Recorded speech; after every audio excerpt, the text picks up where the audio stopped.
ThinkLab is hosting a live experiential research event, and we would love to have your brand there. We call it a hackathon, and it will explore how decisions for education environments happen today.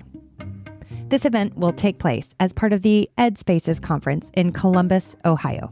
This exclusive event is all about the future of education spaces, bringing together A&D, end users, and lots of roles in between who shape learning environments for the built environment today. Want your brand to be in the room where it happens? Reach out to me, Amanda Schneider, to secure your spot today.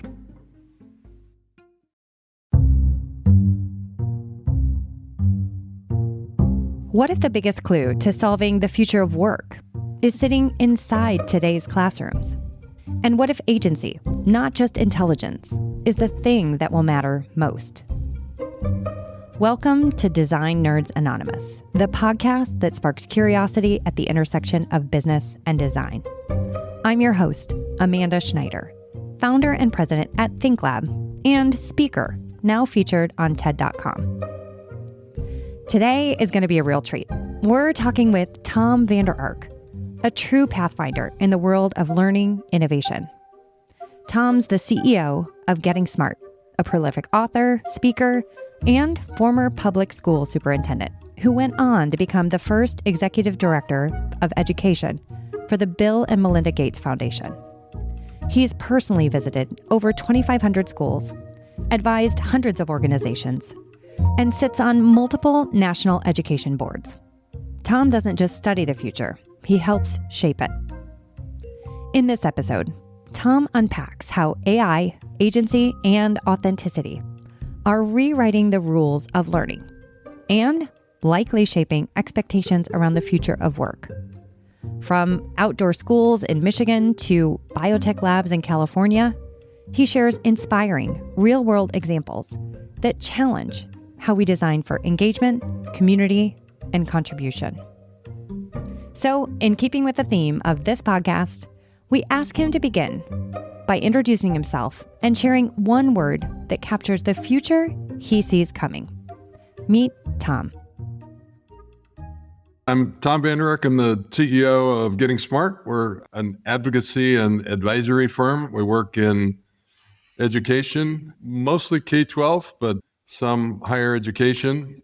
We help people design new schools and transform existing systems. We do a little bit of public policy work, but our team cares a lot about the built environment, the learning environment, and we're excited to talk with you about that today. My one word, how I think about the future, is a word I'd borrow from Reid Hoffman, and that's possibility.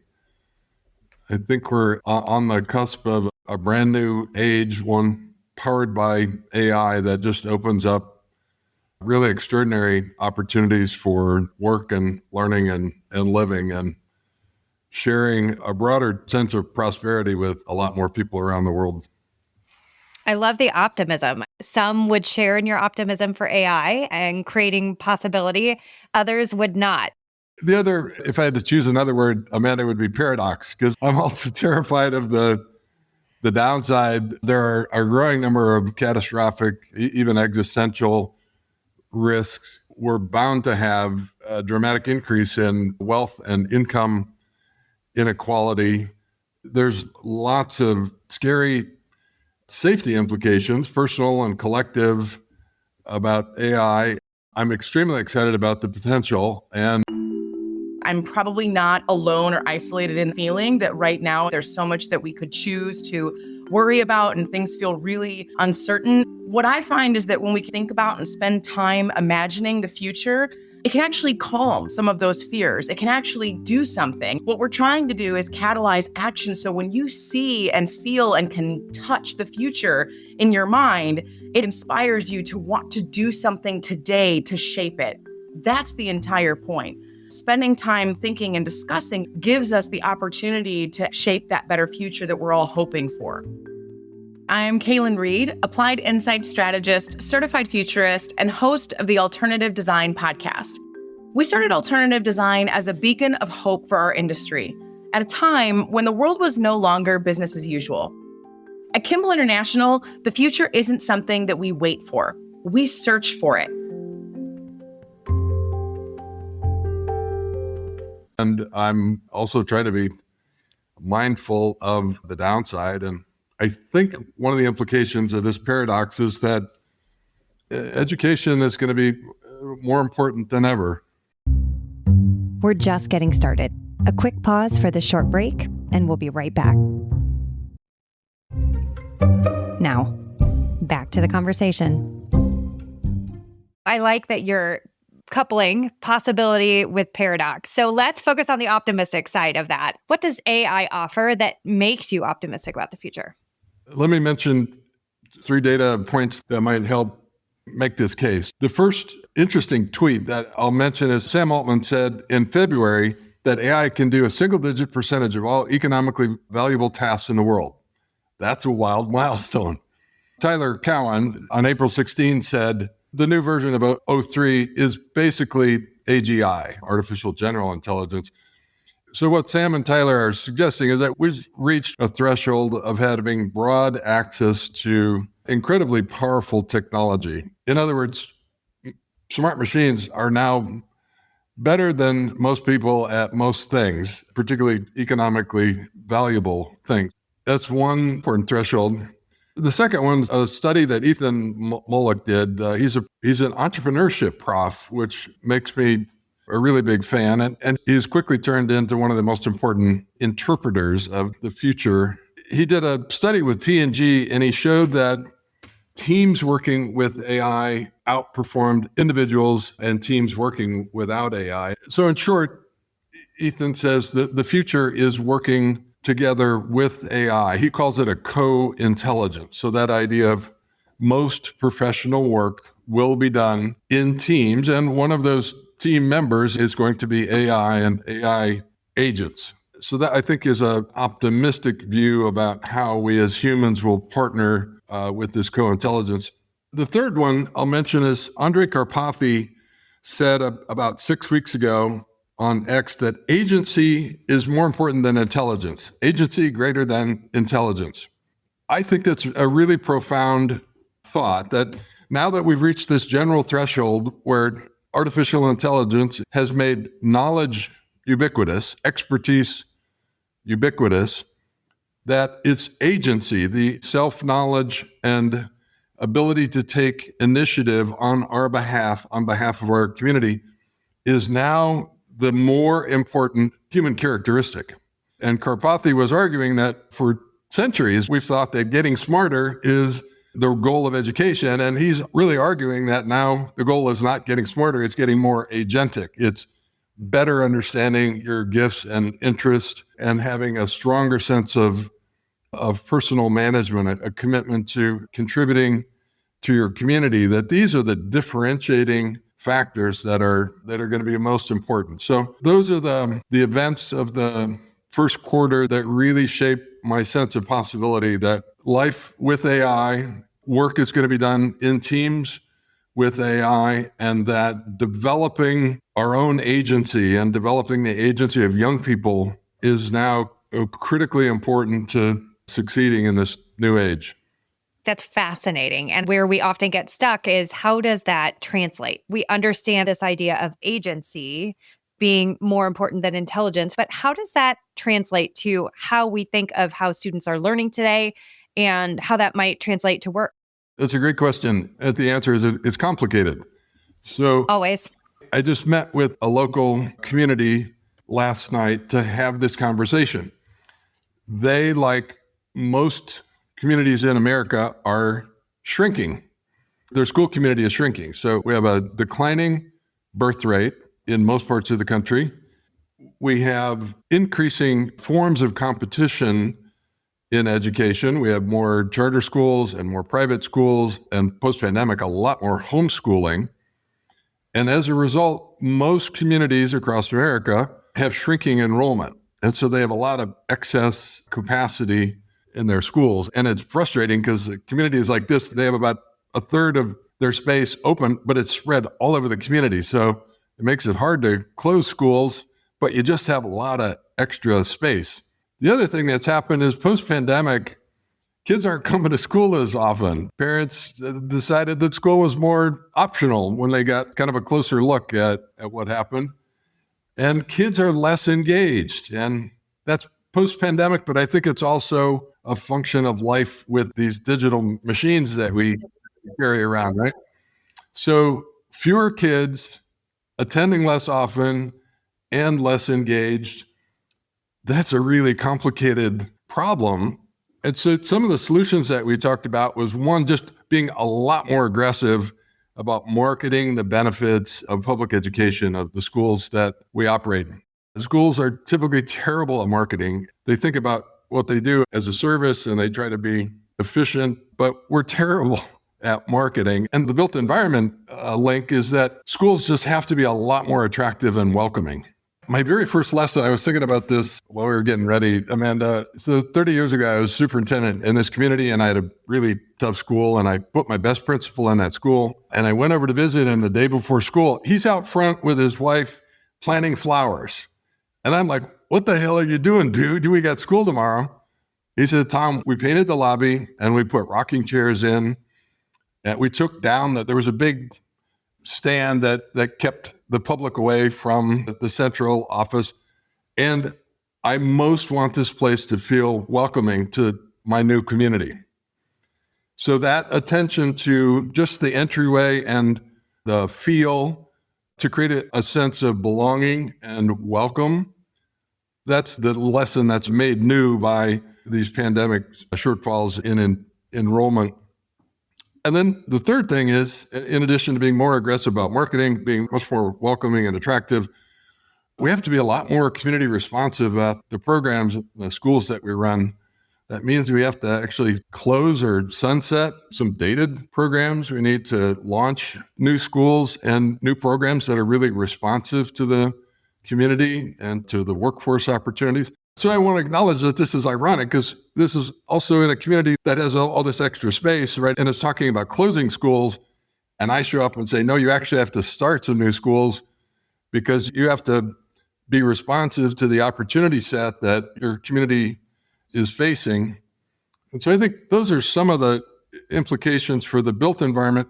The last one that I'll add that is unfortunate is that we also have to think more about safety.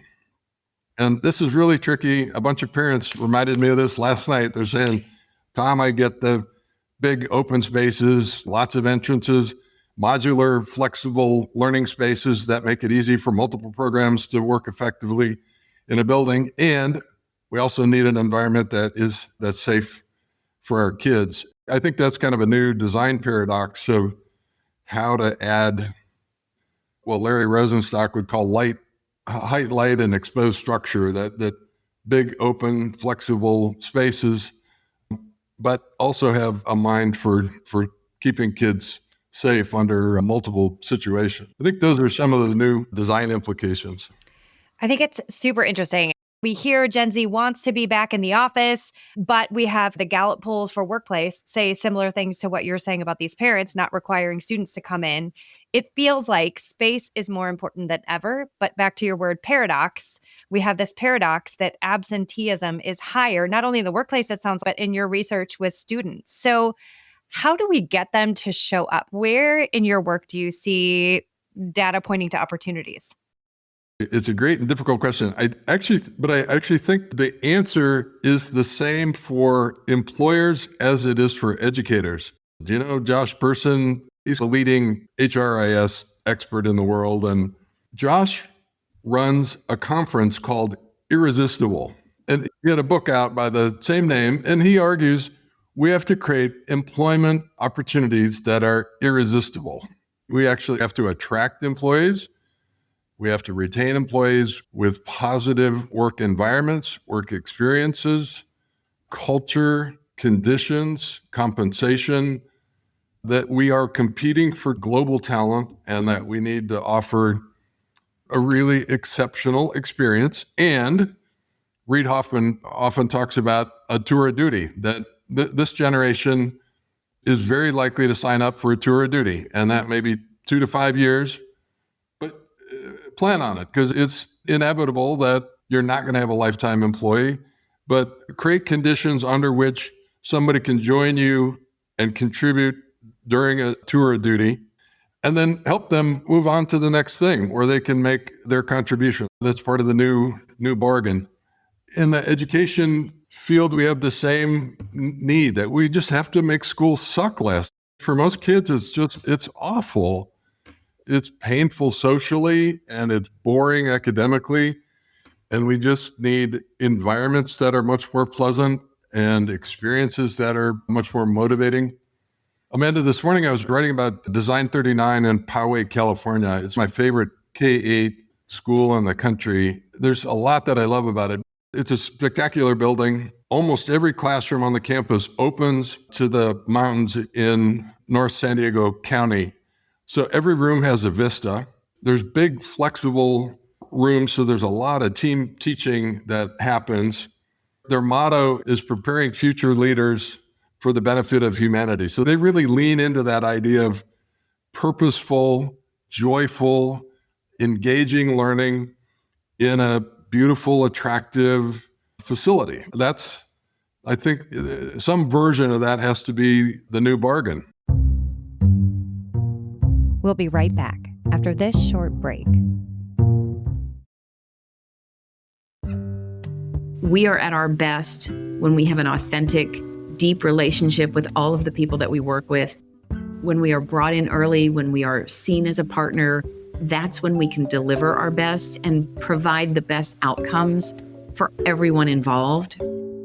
Mannington Commercial is relationship focused. We want to connect, and it's not just about flooring solutions. It's about how we all work together synergistically on all of the projects that we work on. It's not transactional. It's how can we really support the needs and the requirements with our full attention and our full suite of solutions, but really with the intent of making everything the best that it can possibly be. Hi, I'm Cindy Kaufman. I'm Vice President of Marketing with Mannington Commercial, and we are a very proud sponsor of the DNA podcast. We would love to invite everyone to come and connect with us, whether that means visiting our website, at one of our showrooms, connecting with one of our local reps in whatever market they're in. We will be more than happy to meet you where you are and support you through whatever your project needs are and longer term than that. Thanks for sticking with us. Now, let's return to the ideas shaping the future. I want to go back to something that you said. You talked about a tour of duty. This is super interesting to me because there's a lot of accusations of younger generations being less loyal. A recent Career Builder survey said that the average Gen Zer is expected to only be in their jobs 2 years, 3 months. But that same survey said even baby boomers are only, I want to say it was an average of just over 8 years tenure. So tenure is down across the board. I feel like education, you guys are built for this, right? You're at a school for a certain period of time, you move on. So is there anything we can learn from the way that schools do things that might extend to the workforce, especially as we're thinking about this engagement epidemic, this absenteeism epidemic? Because as much as work can suck sometimes, like junior high, let me tell you, is way worse. That's a great question. I actually don't think we're very good in education at enabling a tour of duty. We have terrible signaling devices. We share this with the workplace, right? Education relies on a transcript that's a list of the courses you took and the grades you got. And then we shift to a resume, which is a list of stuff that you did, probably. It's not verifiable. So I think in both settings, we need a new signaling system. I think it will be based on credentials, verifiable digital credentials that are a demonstration of expertise and probably capturing the experience that you had and the metadata around the experience so that you actually have some evidence about what you did and how it contributed to the skills that you developed. Those are going to be transported via a digital wallet, and learners and workers will have the opportunity to shape that digital wallet and permission it out for talent transactions. In other words, they'll be able to present themselves and the credentials and the work most applicable to a particular opportunity, whether it's full-time or part-time. So I'm optimistic that we're heading in that direction, but it has proven more difficult and slower than I had anticipated. So the big priority for our team is to help schools and communities build better signaling systems so that we can better capture the learning wherever it happens, in or out of school, and then be able to have that talent passport with you for life. It's also interesting to think about signaling and what's happening with our youth that is going to transition to the workforce. There's a book called The Comfort Crisis that is really talking about how we're coddling our youth. I think that some people feel like that short tenure in these workplaces is because we are raising a generation of kids that don't have grit in the same way that their grandfathers that had to walk to school uphill both ways had. Is there anything to that in your research? And how do we address that either in the education system or in the workplace post-education to help with this depression epidemic, frankly? I haven't really connected the helicopter parenting that you described with shortened tenures. That might be the case. It clearly contributes to my opening comments about the importance of agency. It unquestionably quenches agency when your mom is doing everything for you all the way up through college. If your mom is doing your laundry and fixing your latest fashion crisis and solving your car insurance problem all the way through college, you are not learning agency. So we do advocate for starting in elementary school for something that looks a lot more like a Montessori environment that's much more student directed, at least partially interest directed. We think students all the way through high school should have some opportunity to co-author experiences and co-author their learning journey, and that we have to get more comfortable with risk of letting kids do fun and interesting and even dangerous stuff. We're a big fan of place-based learning, so really taking advantage of the local assets in your community. That means learning outside the school building. That includes travel and research and work-based learning, but it means kids often transporting themselves by themselves or on public transit, being unsupervised in a lot more settings. So I think those are super important things to develop agency. More agency is going to reduce turnover. It might just increase it, but it's on us to continue to create a series of experiences where young people and employees feel that they can grow in a place that has really contributed to their growth. If you can do that, you have a chance of keeping people around for a long time. As you think about developing that agency, as you think about schools that are really successfully preparing students for the future, aside from a school with great views, any other stories of some really inspirational things that you've seen in your work? Our team gets out to about 100 schools a year, so there's a lot of fun war stories. This fall, I was in a forest school in Michigan, and you know what the weather's like in Michigan. But kids in an elementary school outside every day, regardless of the weather, doing crazy stuff, building forts. And the Outdoor Discovery Center in Holland, Michigan has just lit up Western Michigan. They work with 30 school districts and a number of private schools. They run these very cool preschools that are at least partially outdoors. They help districts create programs in schools so that kids are having outdoor experiences either a few times a year or maybe every day. They're a big hero of ours. We talk about them a lot. As a mother of boys, I have 3 boys. I can tell you why that's so important. It's very cool. But I tell you, it made me nervous when these kids were standing on top of these forts that they had built. And I'm like, dude, does your insurance broker know what's going on here? Because kids are That's okay. breaking the comfort crisis right there. Yeah. That's right. Let's see, right next door to me here in Tacoma, Washington, we have an art school that's right downtown that partners with an art museum, a natural history museum, with theaters, and with the University of Washington. So it's a very cool example. A couple miles away, we have a very cool school in the zoo at the Point Defiant Zoo called the Science and Math Institute. Beautiful example of taking advantage of that natural setting. It also happens to be right on a marina. And so kids are also doing a lot of work in the Puget Sound. So that is for us, it's architecturally a spectacular building, but also the place is really special and the community partnerships that it represents. And I've talked a lot about fancy buildings. There's a third one of these specialty schools in Tacoma called IDEA, and it's an industrial design school.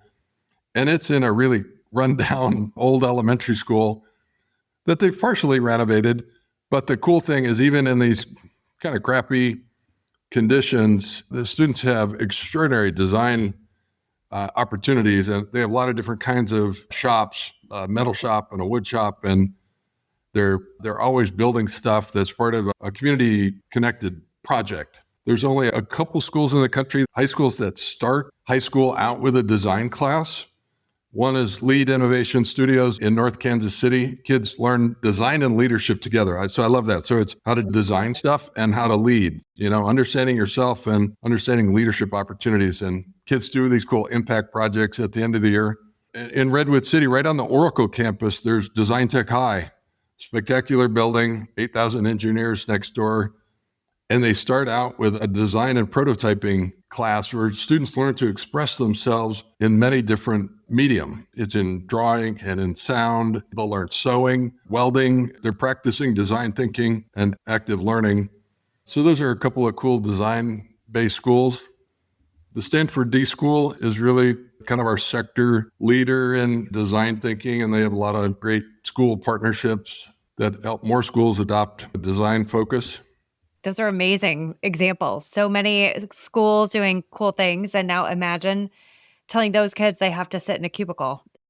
The thing that I would add about that is there's a really strong trend right now in American education for more career-connected learning and more work-based learning. I think we've seen at least a doubling in this decade of the number of students that are getting more out of building experiences. And it's important enough now that designers need to think about this in terms of the location of a school, access to transportation for a school. It does a funny thing to your facilities usage because you have a portion of your students that are out of building almost every day, but you still need to room for them. So it creates some challenges from a design standpoint, but it is very strong. And we think we'll see another doubling of the number of students that are learning out of the building on a regular basis, at least while they're in high school. Which is not unlike the challenges we're having trying to figure out how to navigate hybrid work. Totally. It's a very good analogy. One of our favorite high schools it's out in the cornfields north of Chicago, but it's got a couple thousand kids. They were very good in the pandemic. They were able to switch over to online learning immediately. And then when they came back, the interesting thing, they made it optional to go to class. If you're doing okay, you don't have to go to class a couple days a week. But most kids stay on campus. And so they actually converted a gym into, they called it a learning commons. It's really a spectacular space. But now you have this interesting design problem where 1 or 2 days a week, you have all the kids in a traditional classroom. So you still need classroom square footage. But you also have days of the week where majority of kids are not in a class, and many of them want to be in a common space, sometimes doing collaborative learning, sometimes doing project-based learning, sometimes working with a tutor or a specialist. It actually increased the space requirements because you need both classroom space and common space. So this is one of the interesting things about program design can have big implications on the space requirements. It can allow you to operate a hybrid program with a much smaller footprint, but you have to be really intentional about making that happen. Otherwise, you could have the Huntley effect where it actually increases your square footage requirements. Super interesting. We started this out by talking about AI. Are you seeing any implications for space or programming as a result of AI? Most of it is dumb. There's a lot of automation of dumb stuff. That's what I see most of. My pet peeve is that we're teaching AI to teach hand calculations in mathematics. We should teach mathematics as if computers existed, and at least a third of what we teach in American math from 4th through 12th grade is hand calculations. And so most of what we're doing right now is a dumb automation of bad pedagogy and old expectations. There are a few examples where particularly upper division students are doing world-changing work. I just read a report last night from the Polytechnic School in Pasadena. It was really close to the fire, but they were safe. And a friend of mine runs a biotech institute there, and he just had 29 students publish 13 papers, all in peer-reviewed scientific journals on world-shaping topics. So that's an example of a school that is really using possibility thinking to say, particularly with smarter tools, young people can engage with the professional community, do professional quality research, begin their professional contribution while they're a junior or senior in high school. That's what I want to see more of. I want to see less banning AI unless we start encouraging kids to do a 5-paragraph essay and then worried about plagiarism. I'd have them write a 5-chapter book with an accompanying video. Raise your expectations of what kids can do, connect it to the community, invite them into experiences where they're actually creating value for their local community. Let them start a business while they're in school. That's where I think our expectations can and should be raised about what kids can do, when and how they step into the community and start experience value creation. I know in addition to reading up on all these amazing researchers that you quoted, you guys do a lot of your own research, observation. You already mentioned hundreds of schools that you go to. What is one idea or insight that's really changed the way that you think about the future? The first time that I really experienced a change in mindset that just felt visceral was 1994. First year I became a school superintendent. First year, WWW shows up on Time magazine. We created the first one-to-one program in the country, and my daughter's in 6th grade, and she has a totally different experience than like any other 6th grader had ever had, where the unit on Egypt is now not one of running down the library and looking for the 3 books on Egypt. I watched her shift from information scarcity to information abundance. And that sort of snapshot of the moment in time when the world changed fundamentally in terms of the givens about how people develop was really important. We were also surprised and taken aback in 2022 when Gen AI came out, because as much as we had been predicting the importance of the rise of AI, Gen AI was much bigger and much more commercial than anything that I had imagined.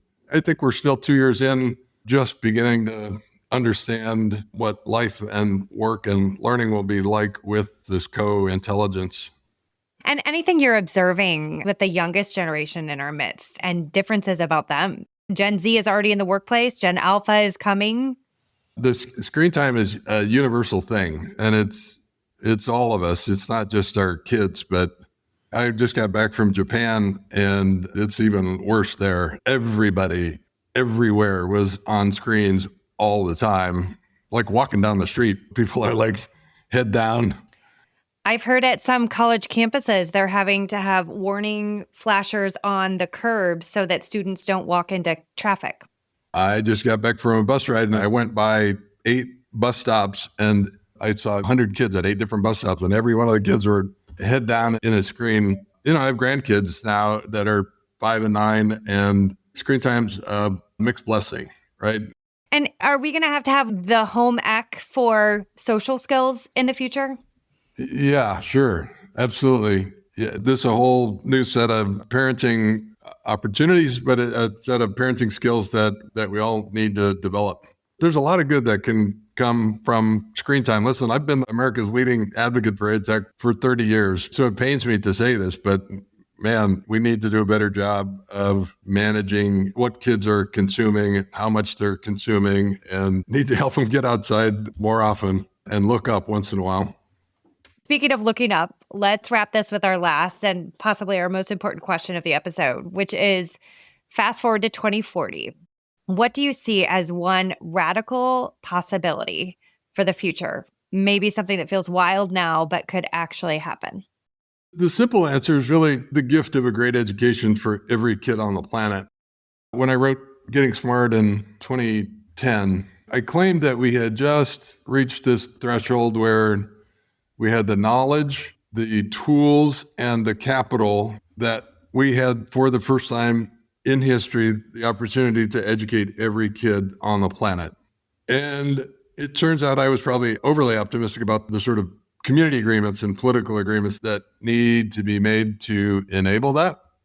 But you look at what's happening with AI today, and there's just no question that before 2030, shame on us if every kid on the planet doesn't have access to really great learning experiences connected to opportunity in their community.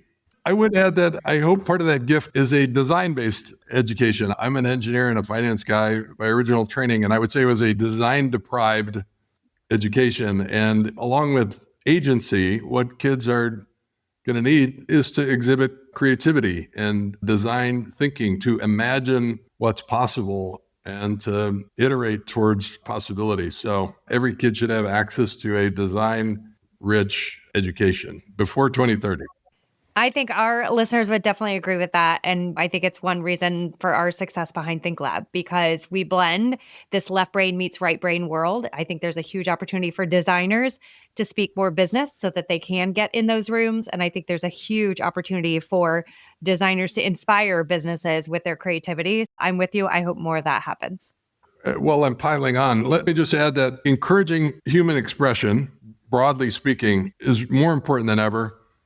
And we should always do it with an education in entrepreneurship, so that we're saying, here's creative ways that you can express yourself, and here's ways that you can monetize that you can build a sustainable contribution to your community around your gifts. That we have to get better at marrying those two ideas. Like what you heard?